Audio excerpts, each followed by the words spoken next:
తెలుసుద్దాం. తెలుగు సినీ పరిశ్రమని పట్టి పీడిస్తున్న పైరసీ భూతం వ్యవహారంలో కీలక పరిణామం జరిగింది. ఐబొమ్మ వెబ్సైట్ నిర్వాహకుడు ఇమ్మంది రవిని సిసిఎస్ పోలీసులు రెండోసారి కస్టడీలోకి తీసుకుని విచారిస్తున్నారు.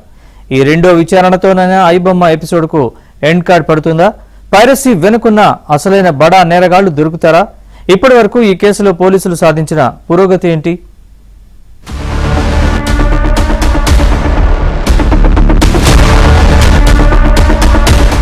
తెలుగు రాష్ట్రాలతో పాటు దేశ ప్రజల దృష్టిని తన వైపు తిప్పుకున్నాడు ఇమ్మంది రవి. తెలుగు సినీ పరిశ్రమకు విలన్ గా మారిన రవి సాధారణ సినీ ప్రేక్షకులకు మాత్రం హీరోగా కనిపించాడు.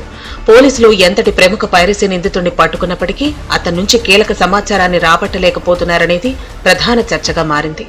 ఐబొమ్మ, బప్పం వంటి వెబ్సైట్లను నడిపించిన రవి అరెస్టు ముందు ఆ తర్వాత పరిణామాలు అన్నీ ఒక క్రైమ్ థ్రిల్లర్ సినిమాను తలపిస్తున్నాయి.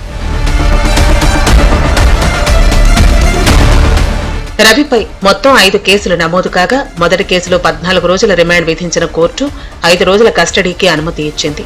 అయితే మొదటి కస్టడీలో పోలీసులు ఆశించిన ఫలితం సాధించలేకపోయారు. దీంతో మరోసారి కోర్టు అనుమతితో 3 రోజుల కస్టడీకి తీసుకున్నారు. మొదటి రోజు విచారణలోనే పోలీసులు కొన్ని ముఖ్యమైన విషయాలను రాబట్టినట్లు తెలుస్తోంది. గత కస్టడీలో రవి ప్రధానంగా పైరసీకి సంబంధించిన సాంకేతిక పరమైన అంశాలను మాత్రమే పోలీసుల ముందు వెల్లడించినట్లు సమాచారం.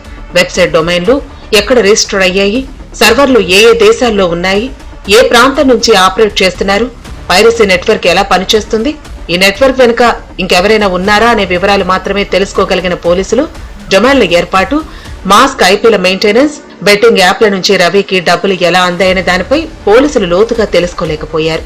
గత కస్టడీలో తాను సినిమాలను హ్యాక్ చేయలేదని, కేవలం పైరసీ మాత్రమే చేశానని రవి చెప్పడంతో పోలీసులు ఖంగుతిన్నారు. టెలిగ్రామ్ యాప్ ద్వారా మూవీ రూల్స్, తమిళ్ వన్ వంటి ప్రముఖ పైరసీ సైట్లకు కొంత డబ్బు చెల్లించి వారు రికార్డింగ్ పెట్టిన సినిమాలను కొనుగోలు చేసేవాడని, ఆ తర్వాత తన వెబ్సైట్లలో అప్లోడ్ చేసేవాడని వివరించారు. ఓటీటీల్లో విడుదలైన సినిమాలను కూడా ఇదే పద్ధతిలో అప్లోడ్ చేశానని, ఇందుకోసం ప్రత్యేకంగా కంటెంట్ మేనేజ్మెంట్ సిస్టమ్ సాఫ్ట్వేర్ ను కొనుగోలు చేసినట్లు తెలిపాడు. అంతేకాక మూవీ రూల్స్, తమిళ్ వన్ సైట్లలో వచ్చే ప్రింట్లు తక్కువ నాణ్యతతో ఉండటంతో వీడియో క్వాలిటీ పెంచడం కోసం కొంతమంది సహాయం తీసుకున్నట్లు చెప్పడంతో ఈ ఎపిసోడ్ కొత్త మలుపు తిరిగింది.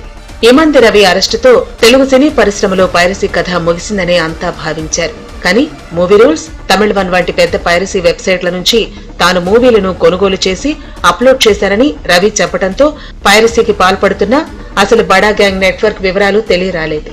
రవి వెనుక భారీ నెట్వర్క్ ఉందని పోలీసులు మొదట భావించగా ఇదంతా తానే చేశానని, హ్యాకింగ్ కాకుండా రికార్డింగ్ పెట్టానని చెప్పడం పోలీసులను గందరగోళంలోకి నెట్టింది. రవి చెప్పిన సమాధానాలు నిజమా కాదా అనే దానిపై పోలీసులు తమ దర్యాప్తును కొనసాగిస్తున్నారు.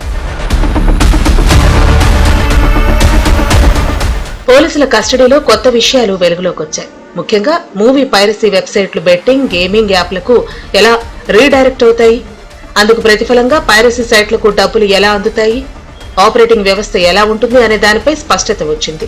సర్వర్ల నిర్వహణ, మాస్క్ ఐపీ అడ్రస్ల వంటి సాంకేతిక అంశాలపై సమాచారం సేకరించారు. మరోవైపు రవి అందించిన వివరాలు అసలైన పైరసీ నేరగాళ్లను పట్టుకోవడానికి ఏమాత్రం సరిపోవు అనేది నిపుణులు అంచనా వేస్తున్నారు.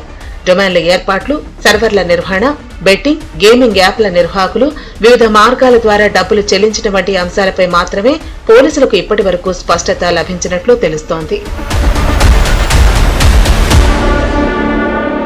మొత్తంగా ఐబొమ్మ నిర్వాహకుడు రవి పోలీసులకు చిక్కినప్పటికీ మూవీ రూల్స్, తమిళ్ వన్ వంటి వెబ్సైట్ల నిర్వాహకులను పట్టుకోవడం కష్టమనే అభిప్రాయం ఉంది.